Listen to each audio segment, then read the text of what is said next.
Prime Minister Abiy Ahmed, Excellencies, Heads of State and Government, distinguished guests, ladies and gentlemen, it is a privilege to gather here in Addis Ababa, a city that has often been the stage of Africa's unity, and that today reminds us of the strength of our collective purpose. I thank Ethiopia for its generosity in hosting us and for carrying forward the spirit of Nairobi into this second Africa Climate Summit. 2 years ago, I had the honor of welcoming you to the inaugural Africa Climate Summit in Nairobi. Then, we looked ahead to a future of possibility, of global collaboration and resilient prosperity and inclusive growth for Africa. In Nairobi, we introduced a bold new perspective of Africa as a continent of opportunity and source of solution, not just a victim. We framed climate action not as a burden, but as a driver of economic growth, transformation, and job creation for African communities. Together, we adopted climate-positive growth as our development paradigm. In doing so, the Nairobi Declaration established Africa not only as a partner, but as a power in the emerging global order. 2 years later, we have come a long way. Our potential is recognized, our voice is heard, and our solutions are being deployed. From green infrastructure and climate-smart agriculture to landscape restoration, waste management, and even cutting-edge technologies like direct air capture. Across the continent, African entrepreneurs and communities are innovating and building resilience from the ground up. Yet, while progress has been made, the world around us is changing fast.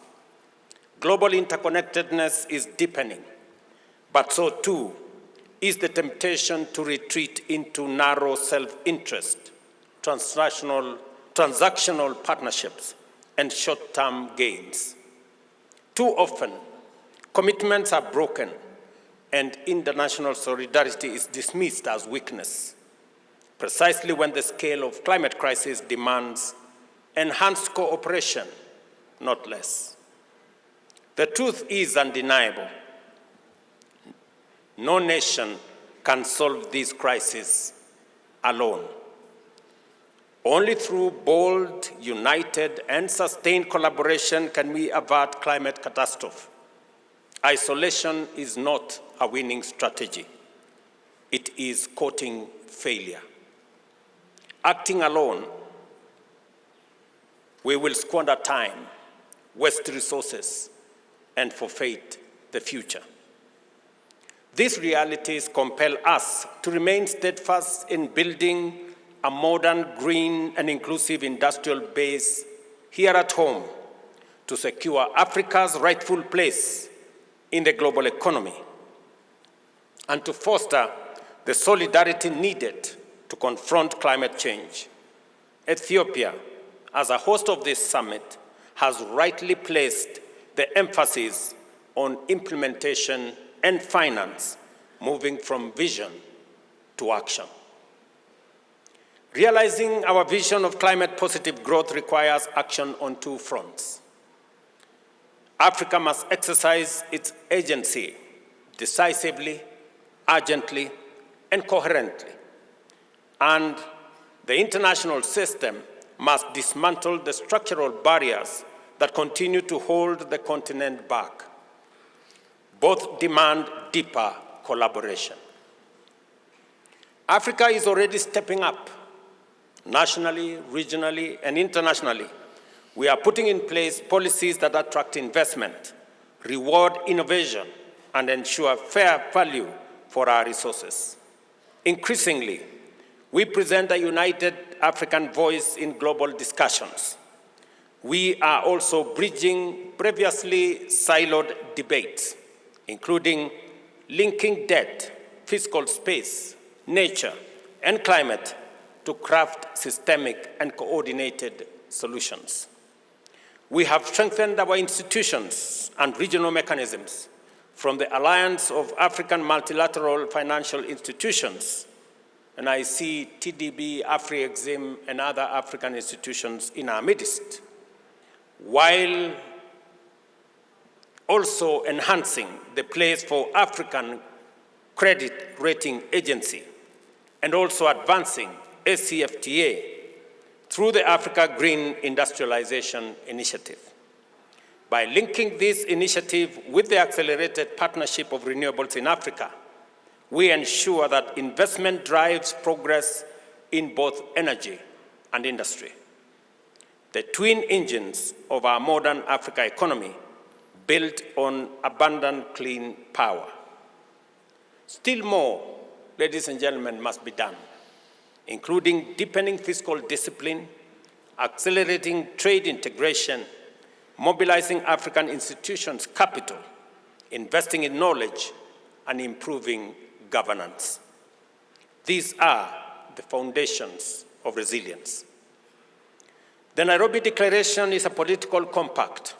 Africa must lead in advancing this agenda, while international players have the responsibility and the self-interest to support it. Success will depend on both sides. Africa delivering at home, and the global system opening space where Africa's climate, business, and development goals converge. This requires lowering the cost of capital through reforms at the global financial institutions, expanding concessional flows, mobilizing private investments at scale, integrating climate into lending, and tackling currency and debt risks. It means reforming trade and subsidy regimes and opening global markets to Africa's value-added goods and solutions, from climate-smart agriculture and green industrial products to carbon credits. Yet today, climate action risks being sidelined as national security and short-term interests drive transactional approaches to trade and investment. Development assistance is shrinking. While this strengthens our resolve to design, finance, and drive our own future, it also reflects a world where too many assume that for some to win, others must lose.